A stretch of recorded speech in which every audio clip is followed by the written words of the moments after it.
ഈ ഒരു പാറ്റേൺ വെച്ച് ട്രേഡ് ചെയ്ത് നമുക്ക് നല്ല കിടുക്കും പ്രോഫിറ്റ് കിട്ടും.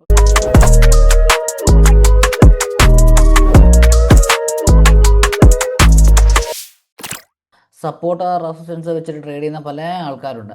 ഇവർക്ക് ഒരു കൂടുതലായിട്ട് ഇവർ യൂസ് ചെയ്യുന്നൊരു പാറ്റേൺ എന്ന് പറയുന്നത് W പാറ്റേൺ സപ്പോർട്ടിലും M പാറ്റേൺ റെസിസ്റ്റൻസിലും യൂസ് ചെയ്യും. ഈ ഒരു പാറ്റേൺ വെച്ച് ട്രേഡ് ചെയ്ത് നമുക്ക് നല്ല കിടുക്കും പ്രോഫിറ്റ് കിട്ടും. പക്ഷേ ഇത് പല സമയത്തും വർക്കാകാതെ വരും, പല മാർക്കറ്റ് കണ്ടീഷനിലും വർക്കാകാതെ വരും. അപ്പം ഈ ഒരു സംഭവം നമുക്ക് ഈ ഒരു പാറ്റേണിനെ പല രീതിയിൽ നമുക്ക് യൂസ് ചെയ്യാനായിട്ട് പറ്റും.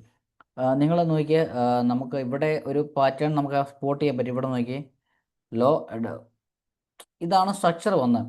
അപ്പോൾ പല ആൾക്കാരും ഈ ഒരു ഹൈ ചെയ്യുമ്പോൾ ബൈ ചെയ്യാനായിട്ടൊക്കെ നിൽക്കും, പക്ഷേ നേരെ ഒന്ന് SL അടിക്കും. നമ്മൾ അങ്ങനെയല്ല മാർക്കറ്റിനെ കാണേണ്ടത് കേട്ടോ.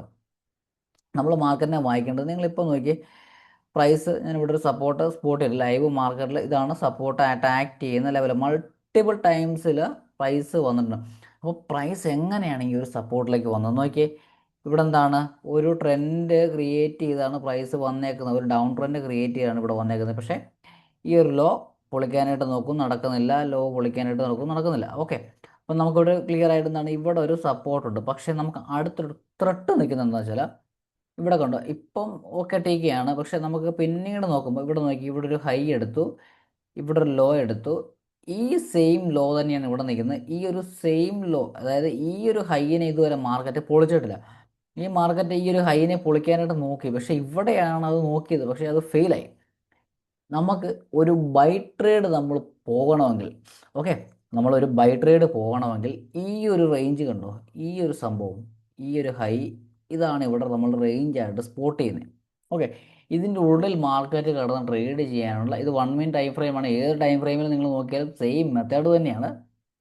ഇവിടെ നോക്കുന്ന 1 മിനിറ്റ് ആണ്. കുറച്ചുകൂടെ എളുപ്പത്തിൽ എനിക്കിത് കണ്ടെത്തി തരാനായിട്ട് പറ്റും. ഇവിടെ നമ്മൾ നോക്കേണ്ടത് ഇതുണ്ട്, ഈ ഒരു ലെവൽ ബ്രേക്ക് ഔട്ടാണ് നമ്മൾ നോക്കേണ്ടത്.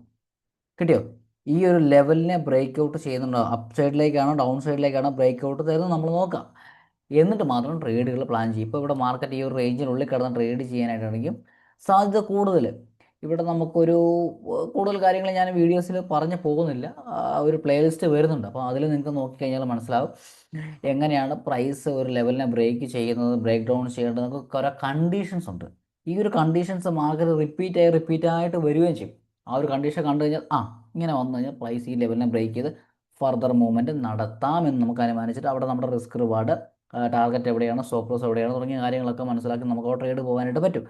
ഇവിടെ നിങ്ങൾ മനസ്സിലാക്കേണ്ടത് എങ്ങനെയായിരിക്കണം നമ്മുടെ ട്രേഡുകളെ ഇങ്ങനെ ഒരു കണ്ടീഷൻ കണ്ടു കഴിഞ്ഞാൽ നമ്മൾ പ്ലാൻ ചെയ്യേണ്ടത്. ഇവിടെ നമ്മൾ വെയിറ്റ് ചെയ്തിരിക്കാൻ നമുക്ക് പിന്നെ ഇവിടെ നമുക്ക് ഈ സിനാരിയോ വന്നു.